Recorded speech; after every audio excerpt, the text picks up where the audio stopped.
It's good to be here. My name is Carl Sorensen, as Randall has mentioned. Thanks, Randall, for the introduction. I'm a member of Augustana Lutheran Church, which is located on the northeast corner of 99th Avenue and 107th Street, directly across from the Workers' Compensation Board main office. It's not a big church. It's some of you may have noticed it, may be aware of it.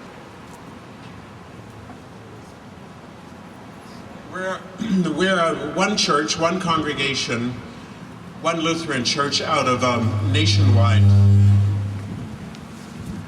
Lutheran church called the Evangelical Lutheran Church in Canada. It's not a large group of churches across Canada, not by comparison with, for example, the Roman Catholic Church or the United Church, the Anglican Church.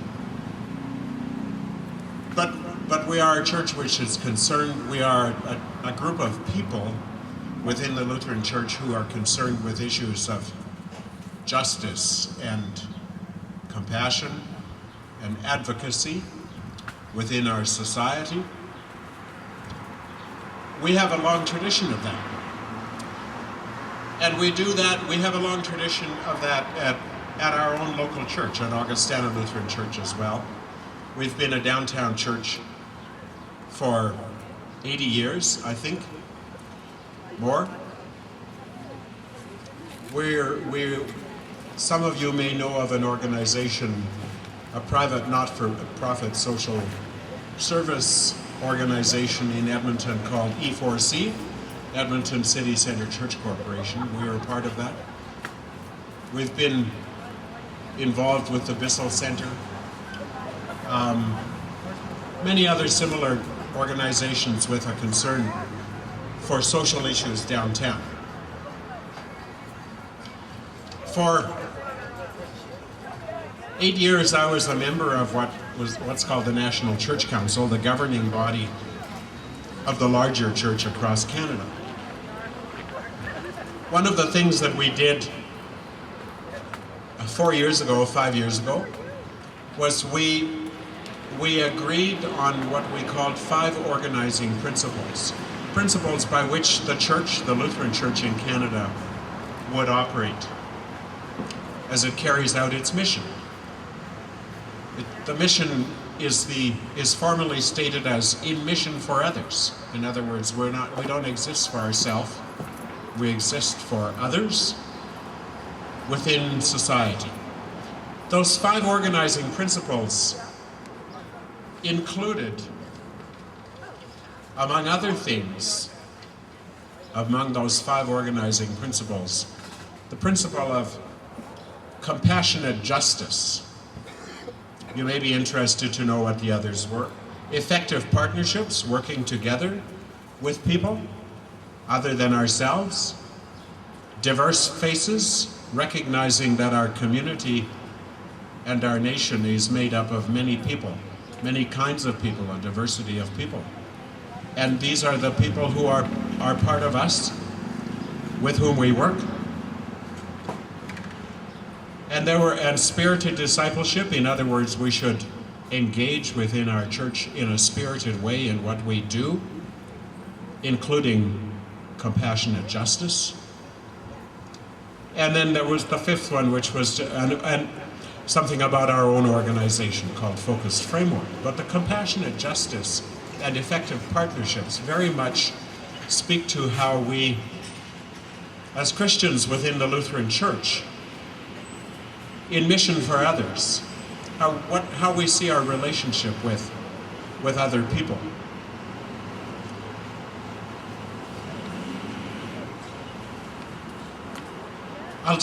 If I may, I'll just read a quote from our website.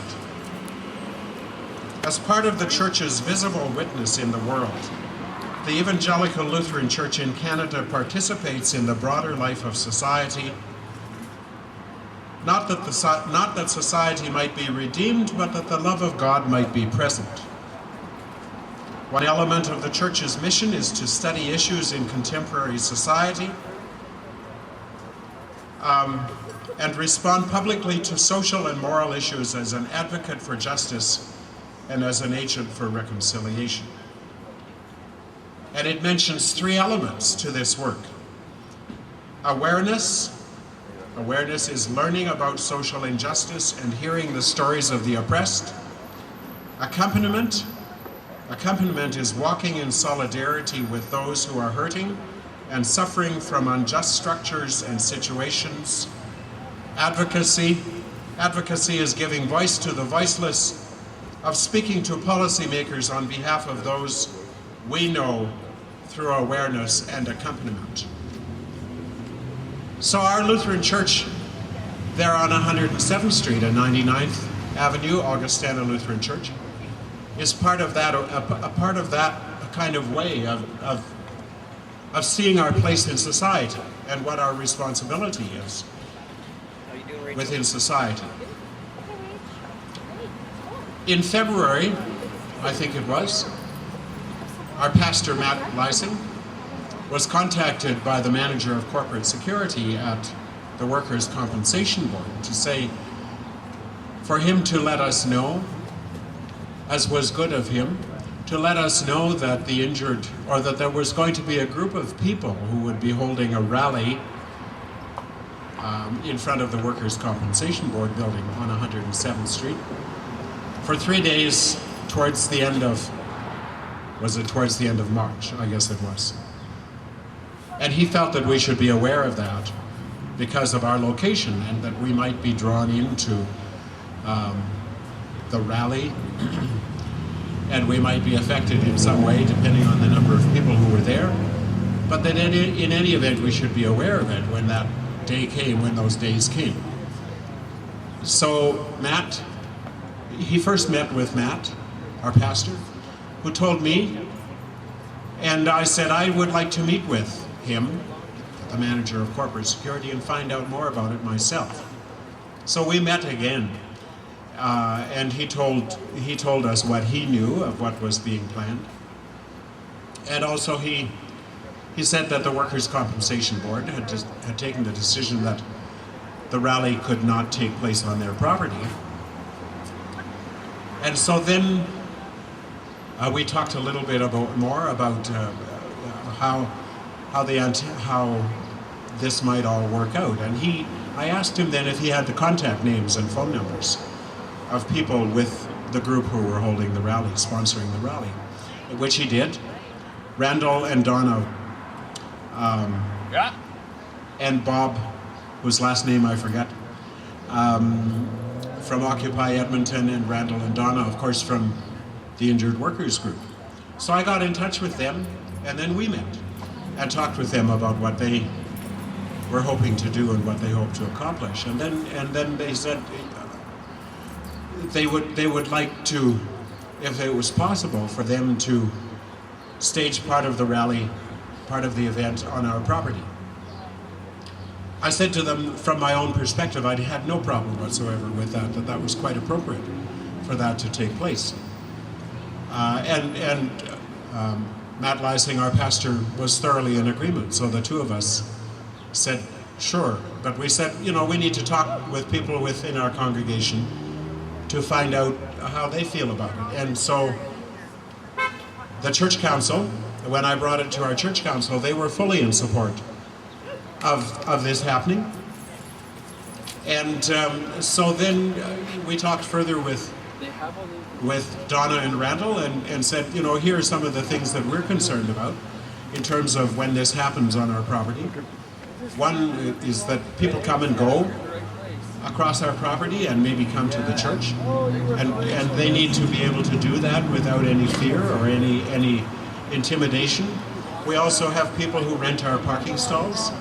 They need to be respected. We are the landlords for those people. And the Injured Workers Group, Donna and Randall, assured us that this would be done in such a way that it didn't affect any of those people. So then we agreed.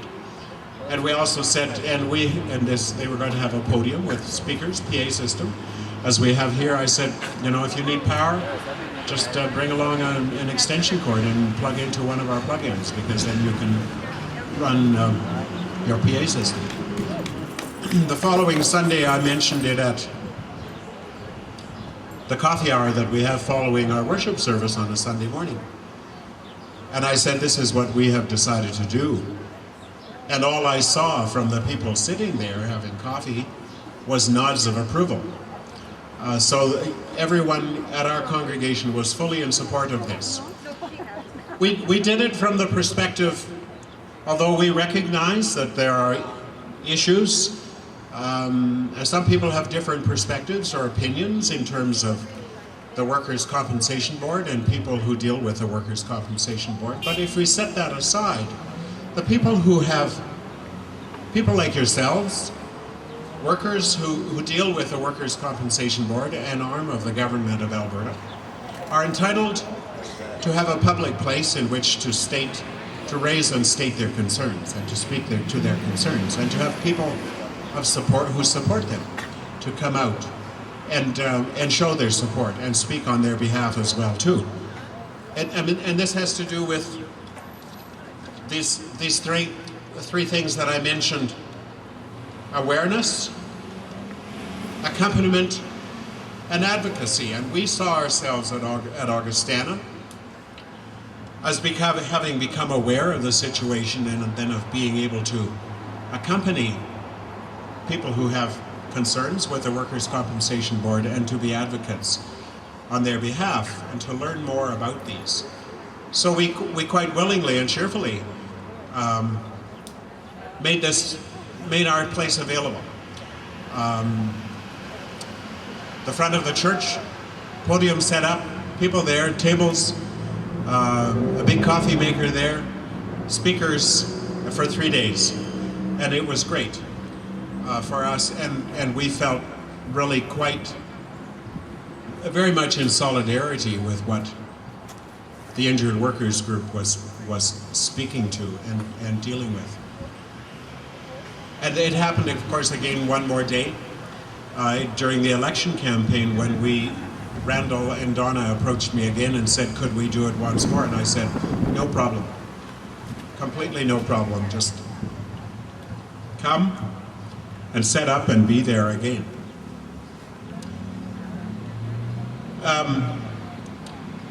In some sense, for us, not a big thing. And yet, you know, to be able to be there across from the Workers' Compensation Board and to provide a place where people could gather and make their concerns known, we felt was a very important thing. And so we thank you for that opportunity that you brought to us, for us to be a part of this issue. Thank you very much.